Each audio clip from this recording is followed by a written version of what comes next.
ట్రంప్కి మీకు ఏమి సంబంధం యుద్ధం ఆపడానికి? అది గాయపడింది భారతదేశం, దాన్ని ఎలా చేయాలో ఒక మాట భారతదేశ సార్వభౌమాధికారానికి సంబంధించిన ఇష్యూ అది. భారత ప్రభుత్వం దాన్ని డీల్ చేయగలదు.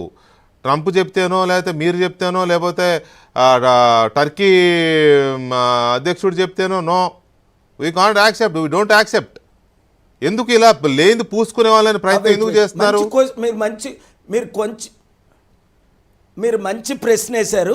I will speak. Do you want me to respond in English? Please.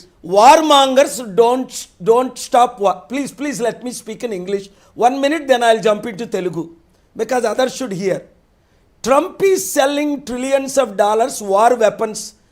3 trillion of the 30 trillion of the GDP is war related weapons. Since 1981, as a peacemaker, as a peace ambassador with 600 world leaders, I am promoting peace. Trump and American presidents are promoting war. China promoting war. Russia promoting war. We are spending trillions of dollars on war making weapons. As a peace ambassador, blessed are the peacemakers. I promote peace at any cost. Otherwise, why Indigo Airlines would stop me? Can you please told speak Indigo in Telugu? to stop me 3 days ago? So, what I am saying, I am an Indian citizen. I am proud of my country as a country of Gandhi and Patel. We are known for తెలుగులో peace. మాట్లాడండి sir, please తెలుగులో మాట్లాడండి. Not today. తెలుగులో మాట్లాడండి please.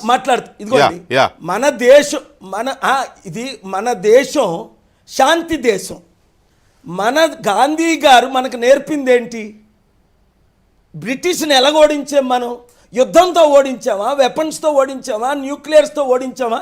శాంతిగా ఓడించామా? Let us come to the basics. శాంతితో ఓడించాం బ్రిటిష్నే. అప్పుడు మోస్ట్ పవర్ఫుల్ బ్రిటిష్ యుఎస్ఏ కంటే ఎలా ఓడించాం? సత్యాగ్రహం. Let us go to the basic.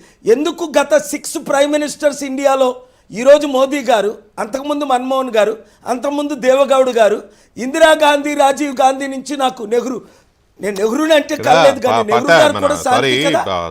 నేను కలిసిన 6 ప్రధానమంత్రులు నన్ను ఎందుకు కలుస్తున్నారు? శాంతి కొరకు కలుస్తున్నారు. పాల్ గారు ఒక మాట, దయచేసి ఒక మాట. మరి మనం వెనక్కి వెళ్ళిపోయి గాంధీ గారితోనో